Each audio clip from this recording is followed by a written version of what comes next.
Unique and full of magic ang mga kinarir na Christmas display ng ilang kapuso stars. Ang kanilang Christmas flex silipin sa chika ni Athena Imperial. It's that time of the year para kay Gabby Garcia to decorate her Christmas tree. Kakulay ng mga puso at halos mapuno ng Christmas balls ang classic red tree ni Gabby. Ramdam agad ang Christmas magic dahil sa pine cones at candlelight.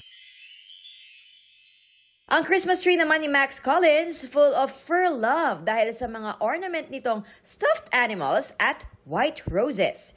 Contrast din sa white theme ang red Christmas balls. Sabi ni Max, ito ang naisip niyang theme dahil mahilig sa animals ang kanyang anak. Ang aesthetic namang Christmas tree ni Nadine Samonte, bukod sa Christmas balls, may mga nakasabit ding toy collectibles. May malalaking toy figures din on the side na may gothic at cyberpunk look. Golden Christmas tree naman ang Finlex ni Rojan Cruz. At ang nasa tuktok, imbes na star, golden glitter berry stems. Athena Imperial updated sa Showbiz Happenings. And that's my chika this Saturday night. Ako po si Nelson Canlas. Pia? Salamat, Nelson. Mga kapuso, update po sa investigasyon sa nawawalang bride-to-be sa Quezon City. Lumabas po sa pagsusuri ng cellphone ni Shera Dewan na nakararanas siya ng financial distress o problema sa pera. Ang kay QCPD Director Police Colonel Randy Glenn Silvio, lumalabas na konektado ang problema ni Dewan sa pagpapagamot sa kanyang ama at sa nakatakda niyang kasal. Nakita rin sa web history sa mga gadget ni Dewan na naghahanap siya ng gamot na pwedeng magresulta sa pagkamatay. Iniimbestigahan na ito ng pulisya. Sinusuyo na rin ng mga pulis ang Dumaguete City kung saan nakatira ang mga kaanak ni Dewan. 50 gintong medalya ang napanalunan ng Pilipinas sa halos 2 linggong bakbakan ng mga atleta sa 2025 Southeast Asian Games. At mula sa Bangkok, Thailand, nakatutok live si Jonathan Andan. Jonathan, sawadee ka! Yes, Pia, tapos na ang mga laro ng 2025 SEA Games dito sa Thailand. Matapos ang halos 2 linggo. Andito ako ngayon sa Rajamangala Stadium. Ito yon. Diyan mamaya gaganapin yung closing ceremony ng 2025 SEA Games. Pero bago po natapos ang torneo, humabol pa po ng gintong medalya kagabi ang Gilas Pilipinas. Dumagungdong hanggang sa labas ng stadium ang sigawan ng mga Pinoy na saksi sa pagdepensa ng Gilas Pilipinas sa gintong medalya sa 33rd SEA Games. Pinataob ng ating men's basketball team ang koponan ng Thailand sa baluarte nito kagabi, 70-64. Kaya Pilipinas pa rin ang hari ng basketball sa Southeast Asia. Diriwang po ngayon yung mga Pilipino dito sa Bangkok, Thailand. Kakapanalo lang po ng Team Pilipinas, Gilas Pilipinas sa men's basketball game.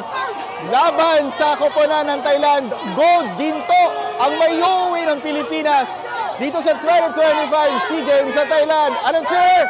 Let's go Philippines! Let's go!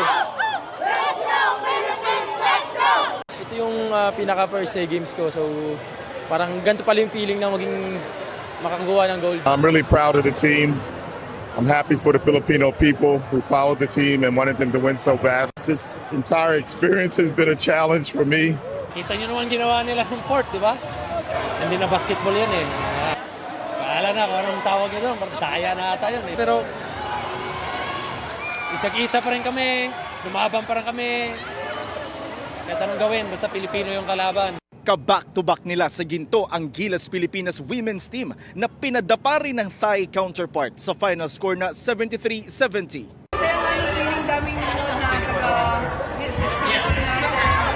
Super happy ako sa crowd. Talagang nag-support sila kahit nasa Thailand yung game. Sa boxing, walang kawala sa malalakas na suntok ng Olympian na si Yumir Marshall ang pambato ng Indonesia.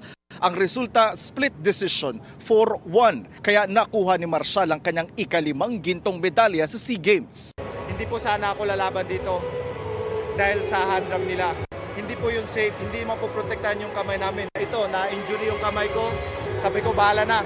Kahit ma-injury ako o palitan naman yung kamay ko pag after ng laban, basta mag-represent po ako.